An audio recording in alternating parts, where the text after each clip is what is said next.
Hello नमस्ते, जय हिंद। आज हम बात करेंगे बिहार बोर्ड की जो है क्लास 9 की भूगोल की जो ज्योग्राफी की बुक है। चैप्टर नंबर 1 अध्याय 1 में क्या कहते हैं, स्थिति एवं विस्तार। जो भारत की जो हमारी है स्थिति एवं विस्तार की बात करती है। लोकेशन एक्सटेंट यानी कि जो हमारा जो भारत है उसके आसपास क्या है, उसकी अड़ोसी पड़ोसी देश के बारे में, उसकी जो महासागर का विस्तार कहाँ तक है, उसके कितने जल है और कितने भूमध्य तक रेखा स्पष्ट करती है। थोड़ा विस्तार से हम भारत की लोकेशन की बात करेंगे कि यह विश्व में कौन सी जगह स्थित है। ओके, तो अगर हमारे चैनल पर नए हैं तो हमारे चैनल को सब्सक्राइब एंड वीडियो को लाइक कर दीजिएगा। तो शुरुआत करते हैं कि हमारा जो है देश प्राचीन विश्व की प्राचीनतम संस्कृति में से एक है। भारत की समृद्धि प्राकृतिक विविधता ने इसे अनेक सांस्कृतिक विविधताओं से अलंकृत किया। जो हमारा देश जो भारत है वह अभी से नहीं बल्कि देश आज़ाद होने से पहले ही से ही प्राचीन संस्कृति, जो इसमें प्राचीन संस्कृति बहुत ही समृद्ध रही है भारत में। ओके, इसे अनेक सांस्कृतिक विविधताओं से अलंकृत किया गया है। सिंधु घाटी की प्राचीन सभ्यता भारत में ही विकसित हुई। भले ही अभी सिंधु घाटी जो है अभी पाकिस्तान में, मगर जो जब देश आज़ाद हमारा नहीं हुआ था उससे पहले जो है यह सिंधु घाटी हमारा भारत ही का पार्ट था और अभी भी है। प्राचीन सभ्यता, प्राचीन विकसित। और यहाँ पे जो बात करता है, बिहार में एक स्थिति वैशाली है जो पहला गणराज्य है। अंत भारत विश्व के इतिहास में महत्वपूर्ण योगदान है। जो गणराज्य है वह विश्व का पहला गणराज्य जो हमारा बिहार में वैशाली थी। ओके है। अंत भारत विश्व के इतिहास में महत्वपूर्ण योगदान रहा। विश्व में भारत ही एकमात्र ऐसा देश है जिसके नाम पे महासागर है। यानी कि यहाँ बात करते हैं कि यह भारत ही है जिसके नाम पे विश्व के इतिहास में जो महासागर है उसका एक नाम भारत पे पड़ा है। वह कौन सा महासागर? तो है हमारा हिंद महासागर। नाम सुने होंगे। हिंद महासागर का नाम जो नामकरण है वह हमारे भारत के नाम पे ही पड़ा है। ओके, चलिए, यह जब से कुछ दशकों में भारत सामाजिक एवं आर्थिक से अद्भुत प्रगति रही। यानी कि जब से हमारा देश जो है इंडिपेंडेंस रहा, यानी कि आज़ाद हुआ है, तब से सामाजिक और आर्थिक क्षेत्र में अद्भुत प्रगति, इनकी अद्भुत प्रगति उन्नति की है। किंतु इसकी सबसे बड़ी समस्या एक ही कि बढ़ती जनसंख्या, ठीक है, इसकी विकास में बाधा न बन जाए, सिद्ध न हो जाए। ओके, और चलिए भारत के विस्तार के बारे में बात करते हैं, स्थिति के बारे में बात करते हैं। तो भारत एक विशाल देश है। इसका मुख्य भूभाग 8 डिग्री 4 मिनट उत्तर से 37 डिग्री 6 मिनट उत्तर अक्षांश तथा 68 डिग्री 7 मिनट पूर्व से 97 डिग्री पूर्व देशांतर तक फैला। ओके, यदि हम भारत के द्वीप समूहों को सम्मिलित करते हैं तब इसका दक्षिण में विस्तार 6 डिग्री 45 मिनट उत्तरी अक्षांश से शुरू है और भारत का दक्षिण बिंदु इंदिरा पॉइंट है जो अंडमान निकोबार द्वीप समूह में स्थित है। 10 डिग्री 30 मिनट जो है 10 डिग्री 30 मिनट उत्तरी अक्षांश से जो हमारा कर्क रेखा है भारत के बीचों बीच से गुजरती एवं इसे लगभग 2 भागों में काटती है। ओके, तो चलिए भारत की स्थिति, आकांक्षी विस्तार, देशांतर विस्तार, सीमा रेखा आदि पे हम विस्तृत से चर्चा करते हैं।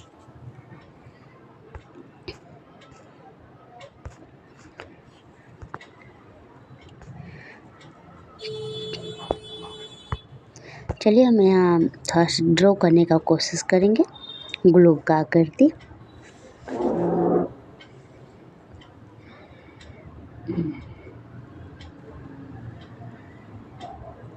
ओके, अब हम जानने का कोशिश करते हैं। ये जो डॉट डॉट बाएं से दाएं हैं, यह हमारा कर्क रेखा हो गया। इसे मानिए हम कर्क रेखा बोलते हैं। यह हमेशा बायां से दायां ही जाती है, जो है यह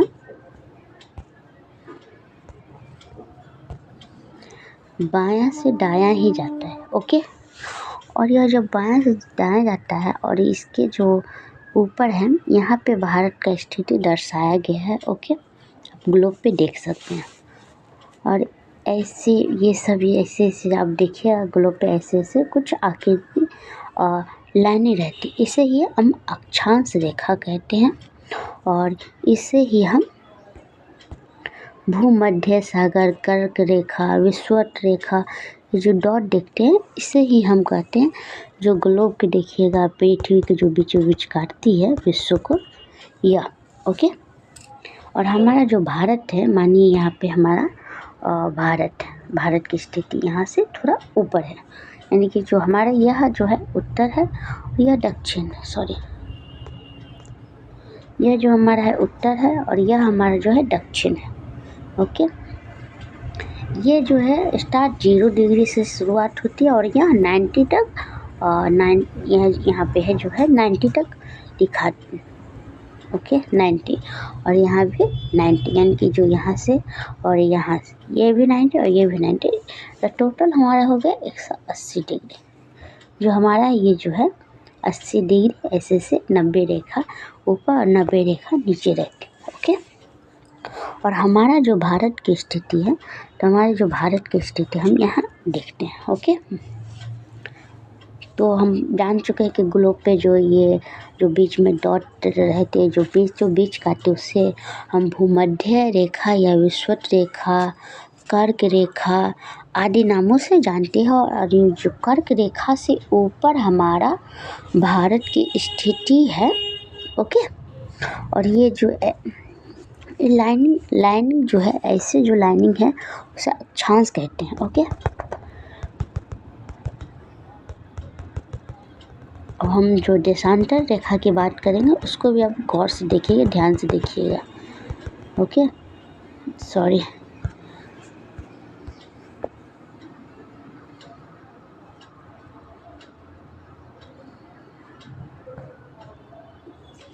चलिए अब हम कुछ देशांतर रेखा की बात करते हैं। अक्षांश रेखा हम देख चुके हैं कि अक्षांश रेखा ऐसी रहती है। ओके,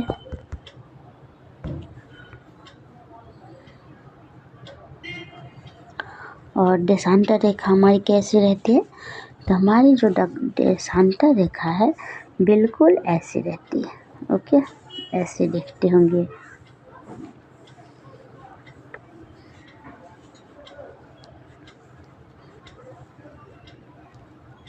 ये जो हमारा क्या है,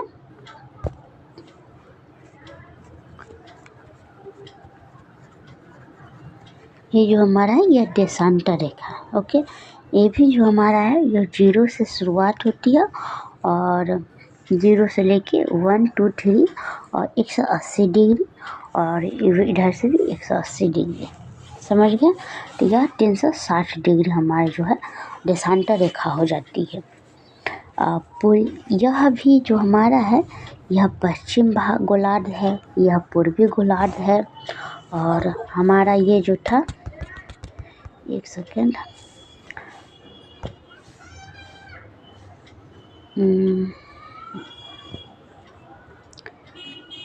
हाँ, ओके, ये जो हमारा है, सॉरी,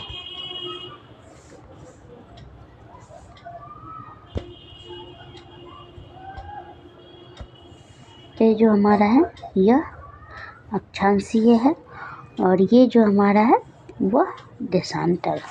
अक्षांशीय ऐसे होगा और देशांतर ऐसे रेखा होगा। ओके, यह 90 डिग्री और यह 180 डिग्री ऊपर और 180 डिग्री नीचे। Okay,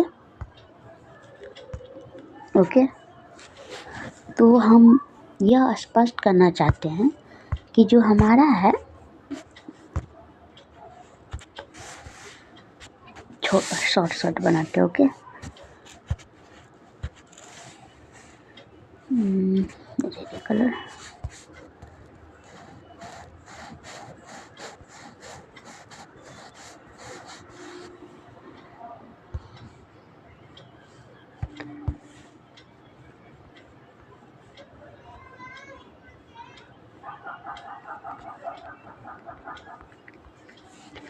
okay.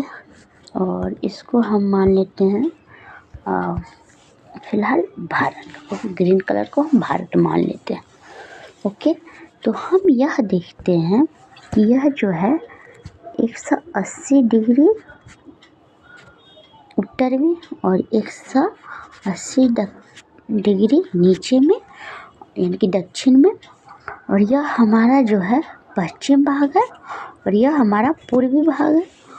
और इसमें यह जो है हमारा अक्षांशीय रेखा है जो बीचों बीच काटती है, वह हमारा जो है देशांतर रेखा, विषुवत रेखा, भूमध्य रेखा इत्यादि नाम, 2-3 नामों से हम इसे जानते हैं। ओके, यह जो हमारा है यह 90 डिग्री, तो टोटल कितना हो जाता है 180 डिग्री, और यह हमारा यह 360 डिग्री। ओके, तो मेरे कहने का मतलब ये है कि यह जो भूमध्य कर्क रेखा के ऊपर हमारा भारत है। ओके,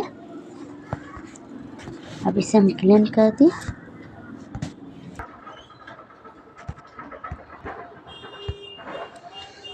तो चलिए अब हम भारत की बात करते हैं। हम अक्षांशीय देशांतर रेखा के बारे में हम बात कर चुके हैं, दक्षिण गोलार्ध, उत्तरी गोलार्ध, पूर्वी गोलार्ध इत्यादि के बारे में हम बात कर चुके हैं। तो अब भारत को देखने का कोशिश करेंगे। जो हमारा भारत है, वह जो हमारा भारत है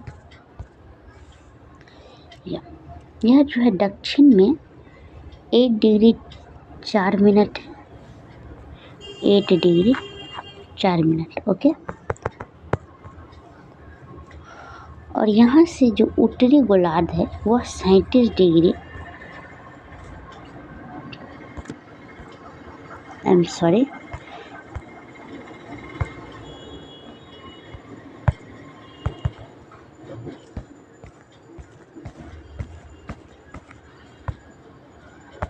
विश्व में भारत की स्थिति कहाँ मौजूद है।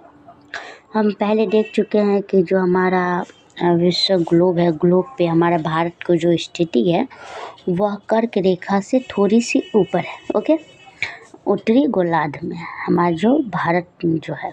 ओके, तो हम देखते हैं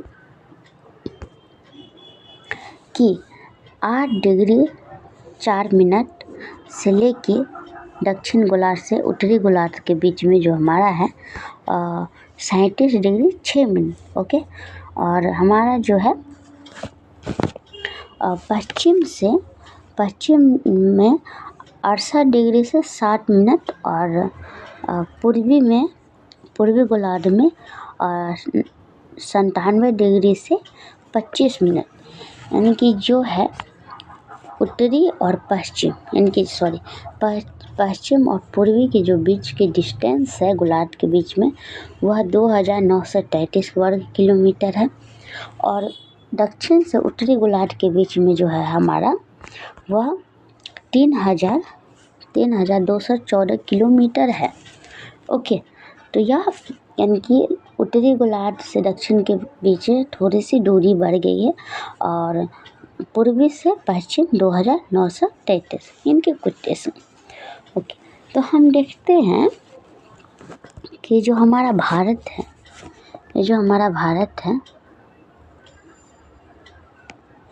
वह इधर पाकिस्तान, रूस आ जाती है, पाकिस्तान आ जाती है, चीन आ जाती है, नेपाल आ जाती है, भूटान आ जाती है, म्यांमार आ जाती है, यहाँ पे बांग्लादेश आ जाती है, जो हमारा बिहार के पास में बांग्लादेश अगर आप देखते हैं तो है। ओके, और यह बंगाल की खाड़ी है, यहाँ पे दक्षिण है। ओके, और हम देखते हैं अंडमान निकोबार द्वीप समूह है, लक्षद्वीप है, अरब सागर है, यानी कि थल से भी घेरा हुआ है और जल से भी हमारा जो भारत है। और उत्तरी गोलार्ध में हम देखते हैं कि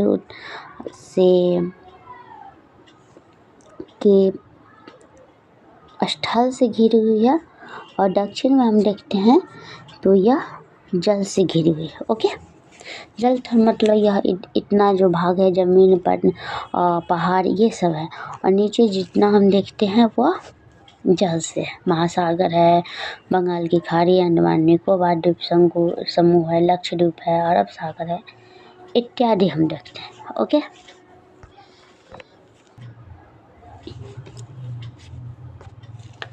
हम देखते हैं भारत के क्षेत्रफल 2,08,000 वर्ग किलोमीटर है, जो विश्व की कुल भौगोलिक क्षेत्रफल का 2% है। यानी कि हम देखते हैं क्या विश्व है। ओके, विश्व का मात्र 2% है। यानी कि जो हम देखते हैं कि यह पूरा विश्व है उसका मात्र 2%, 2.5% है। ओके, क्षेत्रफल यह पूरा विश्व है। यहाँ पे हम देख चुके कि कर्क की रेखा है, कर्क की रेखा के ऊपर भारत है। ओके, विश्व के कुल भौगोलिक क्षेत्रफल 2.4 है। ओके, जिस संख्या 2 में देख सकते हैं। भारत के क्षेत्रफल की अपेक्षा स्थिति विश्व के अन्य देशों के साथ स्पष्ट। जो हमारा भारत है वह दूसरे की देश की अपेक्षा स्थित अन्य देश के साथ आप देख सकते हैं। जैसे हमारा है, जैसे आप सुने होंगे कि हमारा जो भारत है विश्व का 7वां लगभग सबसे बड़ा देश है। ओके, तो फर्स्ट में क्या है, तो फर्स्ट में हमारा आ जाता है रूस,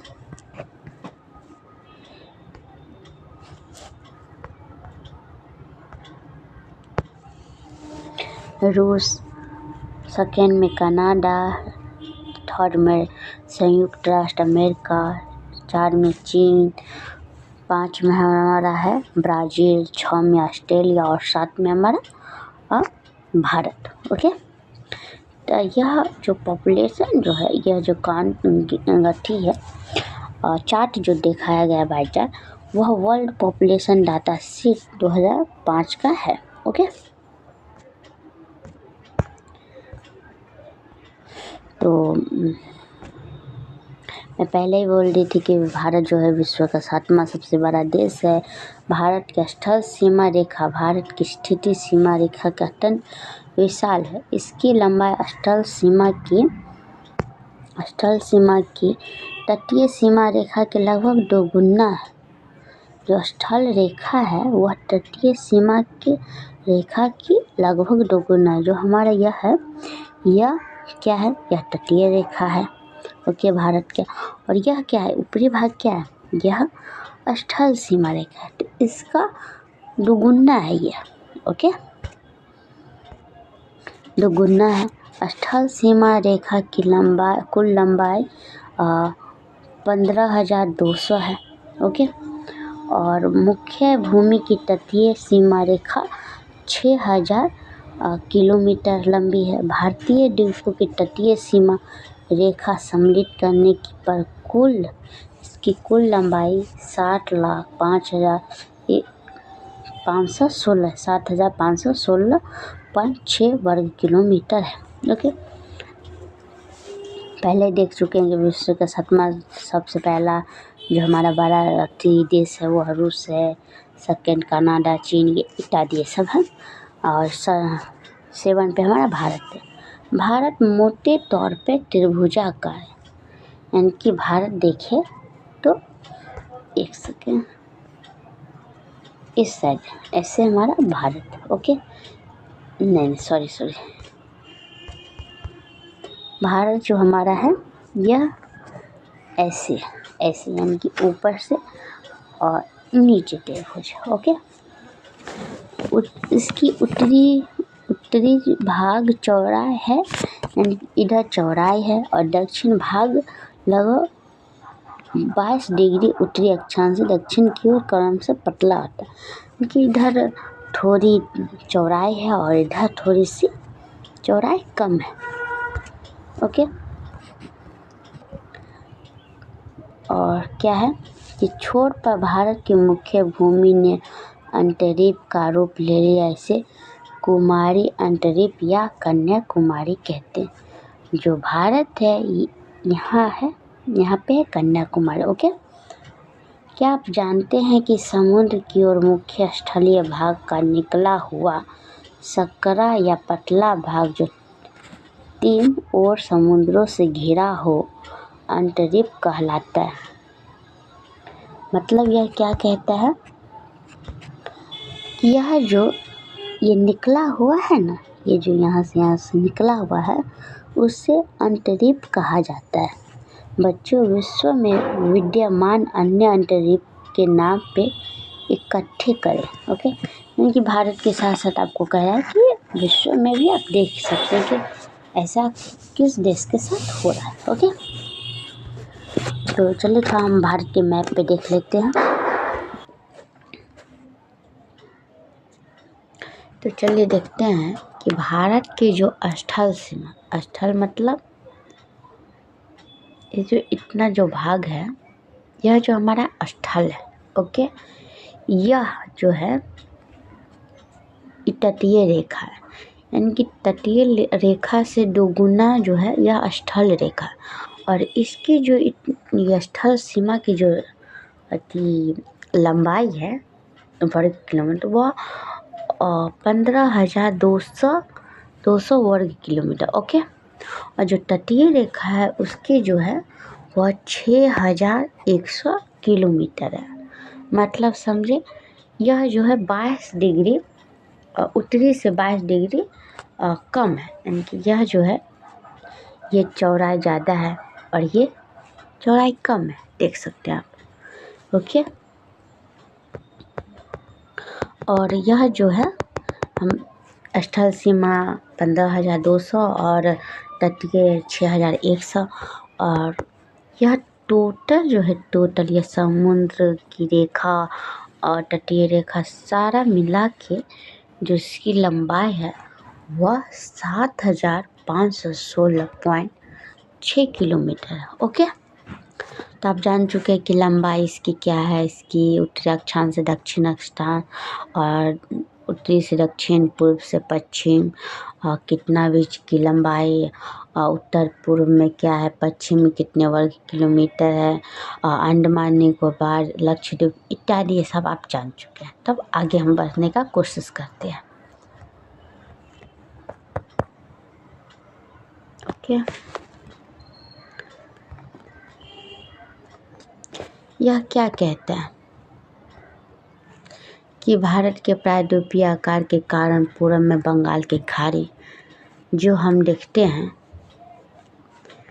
कि यह जो है यहाँ पे बंगाल की खाड़ी है। ओके, से घिरा, पश्चिम में अरब सागर। ओके, पश्चिम में अरब सागर है, दक्षिण में हिंद महासागर।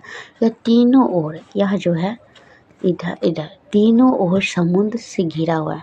मतलब समझिए आप, यह जो है भारत है। ओके, भारत जो यहाँ तीनों यह ओर महासागर से घिरा हुआ है। ओके, इसके प्रायद्वीपीय आकार के कारण मानव तटीय सीमा इतनी लंबी है कि तथा हिंद महासागर के मध्य भाग में स्थित है। भारत के उत्तर पश्चिम, मतलब उत्तर और पश्चिम। ओके, उत्तर पश्चिम तथा उत्तर पूर्व। ओके, उत्तर पश्चिम उत्तर पूर्व सीमा पर नवीन मोरदार पर्वत, यानी कि यहाँ हम देखते हैं कि उत्तर से पश्चिम मोरदार पर्वत है, यानी कि ये उत्तर है और पश्चिम से मोरदार पर्वत है। लगभग 30 डिग्री है, किंतु भूमि पर दोनों में वास्तविक दूरी समान। आपको भले ही लगे कि इधर कम है मगर इधर ज़्यादा, मगर दोनों की समान दूरी है। मगर इसका कारण यह है कि पृथ्वी पर अंतर अक्षांश से दूरी समान रहती है, किंतु अंतर देशांतरीय दूरी जैसे ध्रुव की ओर जाते हैं कम होती है। जैसे ग्लोब जो है, जैसे पृथ्वी जो जैसे जैसे चक्कर काटती है वैसे उसी हिसाब से हमें कम लगती है, मगर इक्वल बराबर है। भारत में अरुणाचल प्रदेश के कक्ष के बीच स्थानीय कम से कम 2 घंटे का अंतर है। ओके, जब अरुणाचल प्रदेश में सूर्योदय होता है उस समय कक्ष में अंधेरा रहता है। कक्ष मतलब गुजरात का शहर। ओके, और वहाँ 2 घंटे के बाद सूर्योदय होता है। ऐसा दोनों में 30 डिग्री 30 डिग्री देशांतर विस्तार के कारण, देशांतर जो इधर से ऊपर से रेखा नीचे आती है, ओके, देशांतर के कारण, मतलब आप समझिए। 1 सेकेंड। ओके,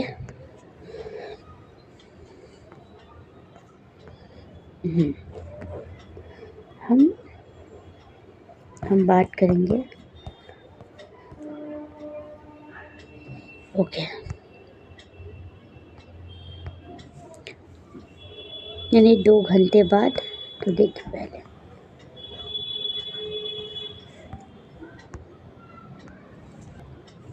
क्या बोला है कि अरुणाचल प्रदेश में सूर्योदय सबसे पहले होती है और उसके बाद कक्ष में 2 घंटे बाद।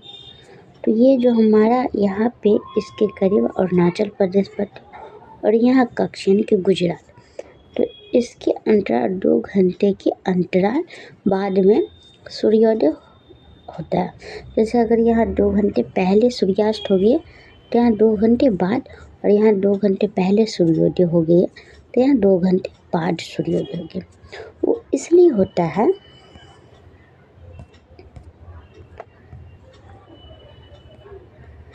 एक सेकेंड,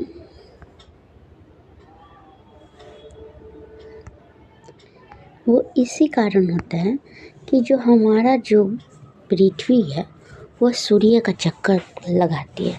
तो सूर्य के चक्कर लगाते हुए यह जो देशांतर है ऐसे ऐसे जो जाती है देशांतर रेखा,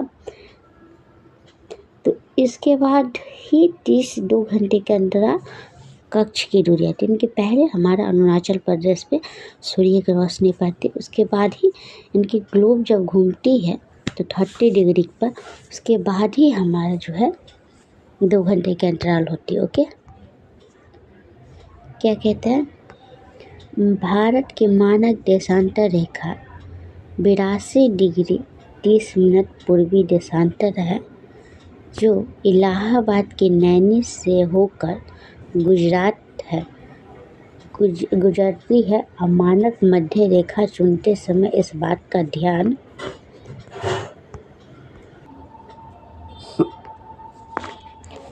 वो इसलिए 2 घंटे की समय लगती है। जैसे ये देशांतर रेखा है तो इस दोनों के बीच की जो दूरी रहती है वह 1 डिग्री रहती है, यानी कि 4 मिनट का समय लगता है यह एक दूरी बराबर करने में। तो समझ सकते हैं 30 गुने 4 यानी कि 120, यानी कि 2 घंटे की दूरी लगती है। ओके, अब हम देखते हैं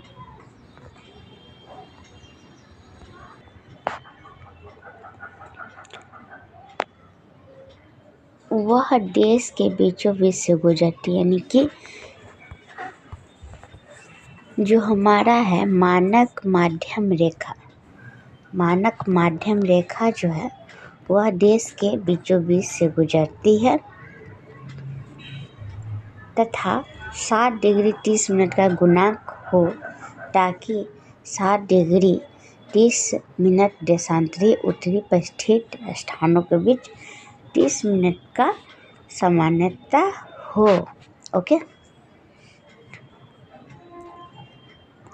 कर्क रेखा जो भारत के बीचों बीच से होकर गुजरती है, कर्क रेखा उत्तरी अक्षांश भारत के बीचों बीच से गुजरती है और इसे लगभग 2 बराबर, इनके भारत को 2 बराबर में बांटते हैं, जैसे उत्तर और दक्षिण। ओके, यह कर्क रेखा हमारे पड़ोसी राज्य झारखंड, जो पहले बिहार के हिस्सा थी, झारखंड के रांची तथा पड़ोसी देश बंगाल से होकर गुजरती है। कर्क रेखा जो है वह पड़ोसी राज्य झारखंड से होके बांग्लादेश से होकर गुजरती है। अब हम यह देखना है कि अक्षांशीय विस्तार या उत्तरी दूरी का भारतीय यानी कि अक्षांशीय विस्तार या दूरी का भारतीय जनजीवन पर क्या प्रभाव पड़ता है। ओके, हम देखते हैं कि भारतीय मानक समय ग्रीनविच स्टैंडर्ड टाइम से 5.5 घंटा आगे है। भारतीय मानक समय के कारण ही भारत में घड़ियाँ सभी जगह पर एक ही समय बताते हैं, जबकि पूर्वी राज्य में सूर्योदय कक्ष की तुलना में लगभग 2 घंटे पहले होता है। यानी कि जो हमारा घड़ी का समय है वह इंग्लैंड के ग्रीनविच स्टैंड है, वहीं से जो देशांतर रेखा गुजरती है वहीं से हमारा जो मानक समय है उसकी टाइम सारे जगह पे पड़ती है। ओके, अंत विशिष्ट रेखा यह है काफ़ी दूरी पर है तथा सूर्य की किरणें यह अत्यंत तिरछी पड़ती है। जो हमारा ग्लोब है पृथ्वी जो है वह हमारे सूर्य के जो चक्कर लगाते हैं, इसलिए वह तिरछी धीरे धीरे और तिरछी किरणें पड़ती है, अत्यंत तिरछी पड़ती है। यहाँ सूर्य ताप कम मिलता है और जाड़े की ठंड यानी कि यह जो है जम्मू कश्मीर की बात है, इनकी उत्तरी जो भारत की जो है उत्तरी छोर वहाँ की बात हो रही। ओके,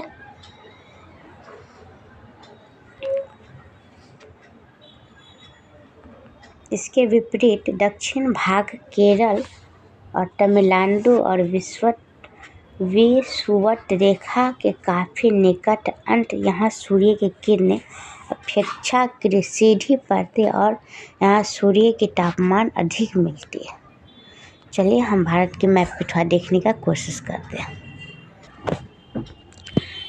क्या कहा है कि उत्तर में ठंड के दिनों में अधिक और ठंड पड़ती है और दक्षिण में ठंड के दिनों में अधिक गर्मी पड़ती है, क्योंकि यह विषुवत रेखा के करीब है। ओके, यहाँ किसान लुंगी पहन के काम करते हैं और यहाँ के पुरुषों अपेक्षा बहुत सारे ऊनी कपड़े पहन के काम करते हैं, क्योंकि यह केरल और तमिलनाडु जो दक्षिण छोर है भारत का वह कर्क रेखा के करीब है। ओके, इसलिए यहाँ पे सूर्योदय और सूर्य की किरण सीधी पड़ती है और उत्तर में थोड़ा तिरछी पड़ती है, इसी कारण यहाँ ठंड ज़्यादा ही रहती है।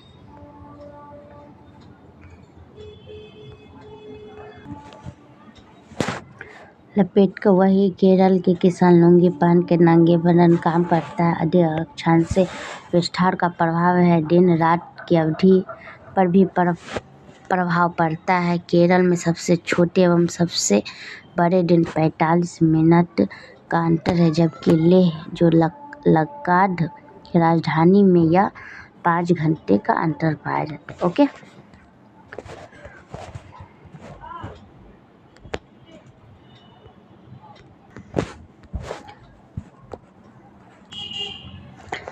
अब हम बात करते हैं कि भारत तथा विश्व। ओके, तो भारत अपने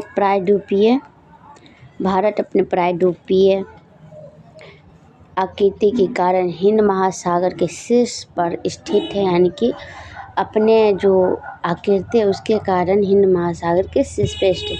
पश्चिम तट पर से यूरोपीय देश, दक्षिण पश्चिम एशिया एवं अफ्रीका तथा पूर्वी तट से, मतलब यहाँ क्या कहा गया है कि पश्चिम तट पे यूरोपीय देश के करीब है और दक्षिण पश्चिम एशिया तथा अफ्रीका पूर्वी तट के करीब है। ओके,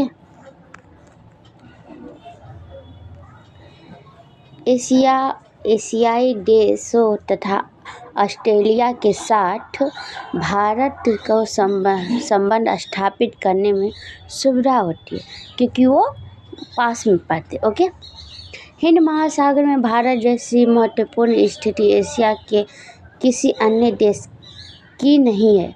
जैसे भारत की है हिंद महासागर में अपनी स्थिति महत्वपूर्ण, वैसे और देश की हिंद महासागर में स्थिति, इसलिए तो हिंद महासागर का नाम अपना भारत के नाम से पड़ा है। ओके, इसलिए एक महासागर का नाम भारत नाम रखा गया है, जो हम अभी बतला चुके हैं।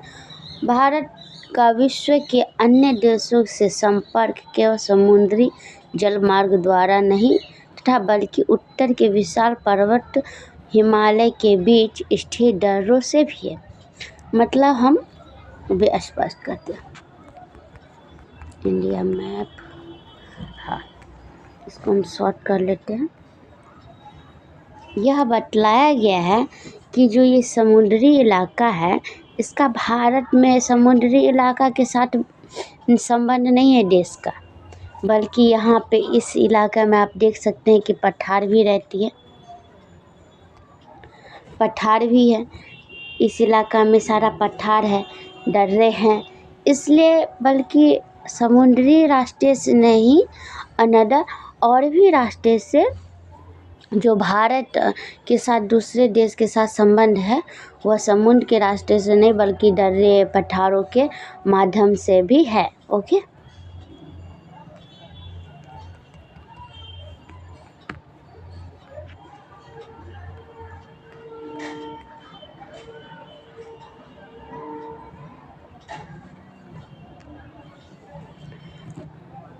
पर्वतमाला के बीच दर्रों से, जो मैं भी मैप पे बताई हूँ। ओके, भारत का पश्चिम, मध्य पूर्वी एवं दक्षिण पूर्वी एशिया, यानी कि भारत का जो पश्चिम है, मध्य और पूर्वी एशिया, यानी कि जो ये है दक्षिण एशिया और पूर्वी एशिया, ओके, इधर से एक विभिन्न देशों के साथ अद्भुत संपर्क है। यानी कि जो भारत का है वो चारों दिशाओं से भारत का जो है कनेक्शन, यानी कि जो संपर्क है वो अद्भुत है सारे देशों के साथ, वो भी एक रास्ते से नहीं, अनेक रास्ते से, जैसे समुद्र के भी रास्ते से हो गए, पर्वत के भी रास्ते से हो गए, अनदर रास्ते से भी। ओके, अब क्या कहता है, इस प्रकार एशिया तथा पंचतंत्र की कहानियाँ, उपनिषदों के विचार, बौद्ध धर्म, भारतीय अंक एवं दशमलव प्रणाली आदि विषय के विभिन्न भावों, यानी कि जो भारत से है, भारत से बौद्ध विचार, उपनिषद के ज्ञान, पंचतंत्र की कहानियाँ, भारत की अनेक दशमलव की प्रणाली, ये सब की जो प्रचलित जो है शब्द, भाषा, ये सब कहानियाँ, ये अन्य देशों तक फैली हुई है। ओके, विभिन्न भावों तक पहुँच सका है। मसालों, मलमल के कपड़े, अन्य सामान, आपको पता होगा जो यूरोपीय हमारे जो भारत पे कब्जा किए थे, किस कारण से किए थे, यहाँ के उनको मसाले पसंद आए थे, बहुत सारे मलमल के कपड़े पसंद आए थे। सबसे ज़्यादा दक्षिण एशिया में या भारत के दक्षिण कोर से, यहीं से तो मसाला का व्यापार यूरोपीय ने शुरुआत की थी। तो ये है कि मसाले, मलमल, कपड़े, अन्य सामान्य भारत के विभिन्न देशों में निर्यात होता था। यानी कि जो बतलाया गया है कि हमारे भारत से मसाला, कपड़े और अन्य सामान अलग अलग देशों में भी निर्यात, यानी कि पहुंचाया जाता है, ले जाया जाता है। इसके विपरीत यूनानी स्थापत्य कला तथा पश्चिम एशिया की वास्तुकला की मीनारें तथा गुंबद प्रभाव हमारे देशों के विभिन्न भागों में देखा जा सकता है। मतलब यूनानी स्थापत्य कला, मतलब क्या हुआ, यूनानी स्थापत्य कला से मतलब है जैसे अभी के दौर में हम जो देखते हैं राष्ट्रपति भवन, गुंबद, जैसे गुंबद में हम माने तो जामा मस्जिद है, अनेक, यानी कि बहुत तरह के जो हमारे ताजमहल, लाल किला, ये सब क्या है, यूनानी है, यूनानी कला है। ओके, तो यह दिखाता है, ये अक्षांशीय रेखा जो मैं बोली थी, ये देशांतर ऐसे जो है, ओके। और ये जो कर्क रेखा, इसके ऊपर जो हमारा है भारत है, ओके। तो यह दिखाने का कोशिश किया है क्योंकि केरल में क्यों गर्मी रहती है, क्योंकि यह जो है कर्क रेखा से थोड़ी ही दूर पे केरल पड़ते हैं। और जबकि जो पूर्वी इलाका है, जैसे ये जो हो गया यहाँ कश्मीर का इलाका, यहाँ पे सूरज की किरणें थोड़े लेट से पहुँची है और देर से पहुँचता है, बल्कि दक्षिण से जो है भारत में, वहाँ पे सूरज की किरणें डायरेक्ट और सीधी पहुँचती है, ओके। इसी कारण यहाँ के जो किसान रहते हैं वो थोड़ा लुंगी यानी कि एक नॉर्मल कपड़ा में काम कर सकते हैं। बट जो यहाँ कश्मीर के लोग हैं वो ऐसे नहीं, वो उन्हीं कपड़े उनको चाहिए ही काम करने के लिए, हमेशा वो लोग हमेशा कैरी करते हैं।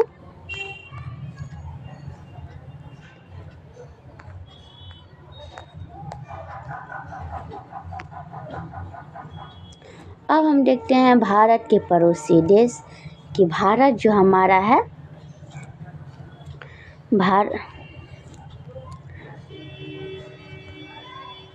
भारत जो है हमारा, उसके आस पड़ोस देश कौन कौन से और किस नामों से उन्हें जाना जाता है, ओके।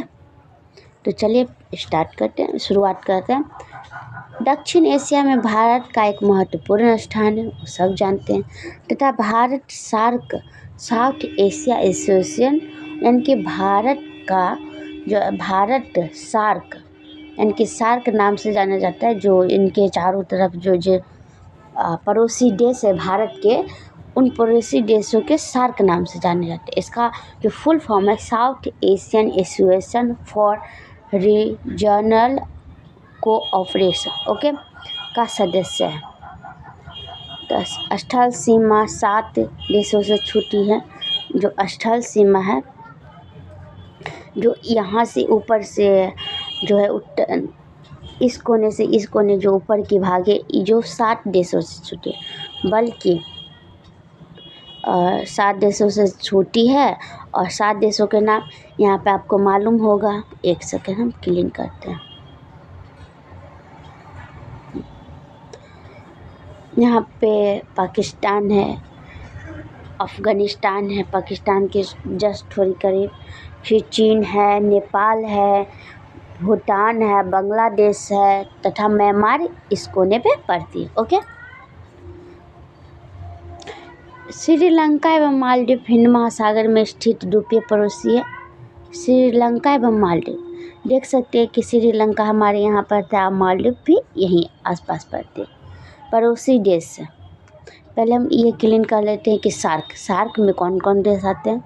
भारत, पाकिस्तान, बांग्लादेश, श्रीलंका, नेपाल, भूटान, मालदीव, अफ़गानिस्तान। जैसा अगर क्वेश्चन आती है कि भारत के पड़ोसी देश सार्क में कितने सदस्य हैं या कितने देश इसमें इन्वॉल्व है, तो हम बताएंगे पाकिस्तान, बांग्लादेश, श्रीलंका, नेपाल, भूटान, मालदीव, अफ़गानिस्तान, ओके। एवं मालदीव प्रदेश। श्रीलंका भारत में मन्नार की खाड़ी तथा पाक जल संधि से अलग है। जो मन्नार की खाड़ी है यहाँ पे और पाक जल संधि जो है, इससे वह अलग है, ओके। भारत के मुख्य भूमि पर स्थित धनुषकोटी से श्रीलंका तट 24 किलोमीटर, यहाँ जो धनुषकोटी है ना, उससे करीब 24 किलोमीटर ही दूर हमारा जो है श्रीलंका पड़ता है। इस रेखीय द्वीपों की श्रृंखला में एडम्स ब्रिज के नाम से जाना जाता है। जो यहाँ से श्रीलंका और जो हमारा धनुषकोटा और श्रीलंका के जो 20 किलो, इस ब्रिज को हम एडम्स ब्रिज के नाम से जाने जाते हैं, ओके। उत्तर एवं उत्तर इनके उत्तर के उत्तर पूर्व में स्थल भाग में भारत की सीमा रेखा पर्वत सीमा रेखा द्वारा निर्धारित है। इसको ऐसे हम समझते हैं, ये जितनी जो है यह इसकी सीमा रेखा जो है हमारे भारत की, वह किससे आती है, यह पर्वतों से निर्धारित की गई है। ओके, इस क्षेत्र में कुछ निर्धारित जम्मू कश्मीर एक क्षेत्र ऐसा है जहां भारत और अफगानिस्तान और चीन की सीमाएं मिलती हैं। जो हमारा इस इलाका में जो जम्मू कश्मीर है, यह अफगानिस्तान और चीन की सीमाएं से मिलती है। ओके, इस क्षेत्र की कुछ ही दूरी पर पाकिस्तान तजिकिस्तान सीमाएं हैं, यानी कि यहाँ से कुछ ही दूरी पे पाकिस्तान श्रीलंका के पास में, यानी कि जम्मू कश्मीर के पास में है, तजिकिस्तान यहीं पे है। ओके, कुछ ही दूरी पे। इस तरह इतने निकट स्थल 5 देशों की सीमाएं से होने से इस क्षेत्र सामरिक दृष्टि से अत्यंत संवेदनशील है। जम्मू कश्मीर के उत्तर पूर्व में तिब्बत का पठार, यहाँ पे जो हमारा तिब्बत का पठार पड़ता है, अब चीन के अंतर्गत है। ये जो हमारा है, यहाँ पे चीन है पड़ोसी। यहाँ पे जो तिब्बत का पठार है, ये जो पहले भारत की हुआ करती थी, बट ये अब जो चीन और भारत के बीच जो आक्रमण हुए थे करीब 1965 करीब, उसी समय से यह यहाँ पे कब्जा करके वह अपने में मिला लिया, यानी कि अपने क्षेत्र पे वह कब्जा कर लिया। तिब्बत का चीन के, यह कैलाश पर्वत और मानसरोवर झील स्थित है। यहाँ पे कैलाश पर्वत और मानसरोवर झील स्थित है। बाद में उत्तर पूर्व की ओर बढ़ने पर नेपाल का अन्य पड़ोसी देश हिमालय की गोद में बसा है। जैसे हम यहाँ की बात करें तो यहाँ पाकिस्तान है, उसके बाद यहाँ पे ठीक है भूटान। ओके, तो गोद में बसा हुआ, यानी कि यहाँ पे अनेक जो नेपाल की जो पड़ोसी देश है वो गोद में बसा हुआ है। सांस्कृतिक दृष्टि से नेपाल भारत के बहुत निकट है। जो माने भारत के जो करीब नेपाल है, तो इसके थोड़ी सा सांस्कृतिक करीब तो रहना ही होगा या रहना ही है। ओके, प्राचीन काल से ही हमारे संबंध नेपाल के साथ घनिष्ठ रहे हैं, यानी कि यह बतलाता है कि अभी से नहीं बल्कि प्राचीन काल से ही हमारा और यानी कि भारत और नेपाल का जो संबंध है वो घनिष्ठ रहा है। नेपाल में हिमालय से निकलने वाली नदियाँ बिहार के मैदानी क्षेत्र से गंगा नदी में मिलती है। जैसे हम देखते हैं कि ये नेपाल है, नेपाल से होकर यह बिहार के होते हुए जो बिहार के करीब अपने मैदानी इलाका में गंगा के नाम से यहाँ बिहार में प्रचलित है, वह मिलती है।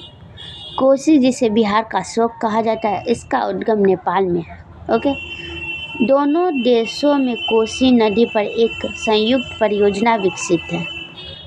जो हमारा है नेपाल और भारत के बीच में जो गंगा कोसी नदी, उस पर एक संयुक्त परियोजना यानी कि एक परियोजना विकसित है, जिसके कारण पारस्परिक सहयोग एवं मैत्री भावना को बल मिलता है। नेपाल में कोसी तटबंधों के टूट जाने से जो कोसी जो है कोसी इस करीब पड़ती है, हमारी जो बिहार है उसके करीब, यहाँ पे बिहार के करीब पड़ती है। टूट जाने से 18 अगस्त 2008 को उत्तरी बिहार में भयंकर बाढ़ आ गई थी। ओके, इसलिए भारत के लिए नेपाल राजनीतिक, आर्थिक एवं सांस्कृतिक दृष्टिकोण से बहुत ही महत्वपूर्ण है। यहाँ दिखाया गया कि जो कोसी जो परियोजना थी, एक जो दिखाया गया वो 18 अगस्त 2008 को टूटती है। उससे बिहार में सही भयानक बाढ़ आई थी। इसलिए भारत और नेपाल का जो राजनीतिक, आर्थिक, इनकी दोनों को इक्वल में चलना पड़ता है, धार्मिक और सांस्कृतिक और आर्थिक को लेके। ओके, नेपाल के पूर्व में भूटान स्थित है, जो भारत के साथ एक विशेष समझौते से है। ओके, हम थोड़ा मैप पे देखने का कोशिश करेंगे तो हम देखते हैं ये जो है यहाँ पे नेपाल है। ओके, और नेपाल में यहाँ से जो है गंगा नदी, कलर में चेंज कर लेती हूँ, यहाँ से जो है हमारा गंगा नदी प्रवेश करती है। ओके, और यहीं पे जो है बांध है, तो यही टूट गई थी जब 2008 में बिहार में बाढ़ आ गई थी। ओके, और यहाँ पे नेपाल है, नेपाल के पास में क्या दिखलाया गया, भूटान है, और ये सिक्किम तो हमारा राज्य बन गया था 28 में। ओके,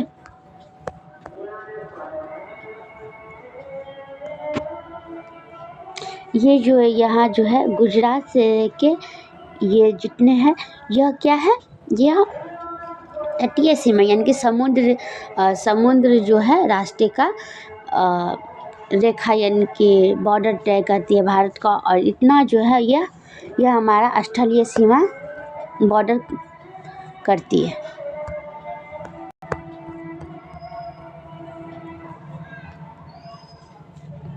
जुड़ा हुआ वस्तु आज भी भूटान की सुरक्षा एवं विकास की जिम्मेदारी भारत की ही। भूटान के पूर्व में भारत एवं चीन की सीमा रेखा हिमालय की श्रेणी से होकर गुजरती है। यह दिखलाया गया है कि जो भारत भूटान के पूर्व में भारत चीन की सीमा रेखा है वह हिमालय श्रेणियों से होकर गुजरती है। इस सीमा रेखा को मैकमोहन लाइन कहते हैं। जैसे भारत और पाकिस्तान के बीच की रेखा को रेड क्लिफ कहा जाता है, वैसे ही चीन और भारत की सीमा रेखा को मैकमोहन रेखा कहा जाता है। अरुणाचल प्रदेश के उत्तर पूर्व में भारत, चीन तथा म्यांमार तीनों देश की सीमाएं एक बिंदु आकर मिलती है। जो भारत में अरुणाचल प्रदेश के उत्तर पूर्व से लेकर भारत तथा म्यांमार तीनों देश के साथ सीमा रेखा स्थापित करती है।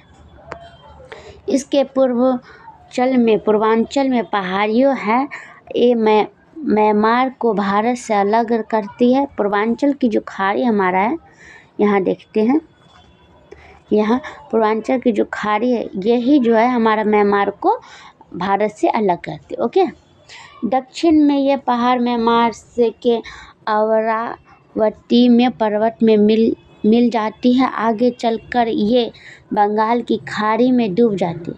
बंगाल की खाड़ी हम कहाँ देखते हैं, तो बंगाल की खाड़ी हम देखते हैं यहाँ पे बंगाल की खाड़ी ओके डूब जाती है तथा पुनः अंडमान निकोबार के द्वीप समूह में प्रकट होते हैं। अंडमान द्वीप समूह कहाँ है, तो यहाँ पे स्थित है, कुछ दूरी पे ओके स्थित है। ये पर्वतमाला अत्यंत ही जटिल एवं उबड़ खाबड़ से परिपूर्ण है।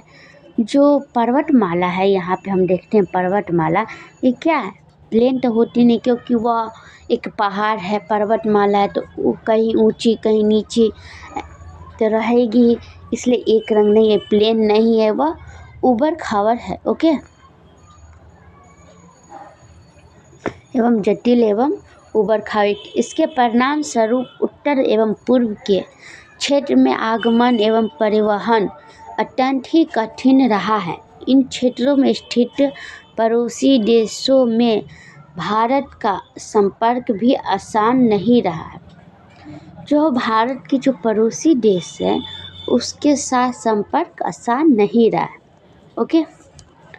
अब यातायात के आधुनिक साधनों के विकास होने से इस क्षेत्र में इंडो तिब्बत महामार्ग विकसित हुआ है। यह सड़क क्या है, सिप्पी दर्रे से होकर गुजरती है। दूसरी पर्वत मार्ग कश्मीर लेह मार्ग, जो हमारा कश्मीर है यह लेह मार्ग जो पर्वत श्रेणी से होकर गुजरती है। तीसरा प्रमुख मार्ग सिक्किम के एक दर्रे से होकर गुजरता है, जो वायु मार्ग के विकसित होने पर अब ऊंचे पर्वत श्रृंखला अगम्य नहीं रही। यह क्या बात करती है कि अब जो हमारा है आधुनिक समय में यातायात के कारण सिप्पी दर्रे से होकर सिप्पी दर्रे जो है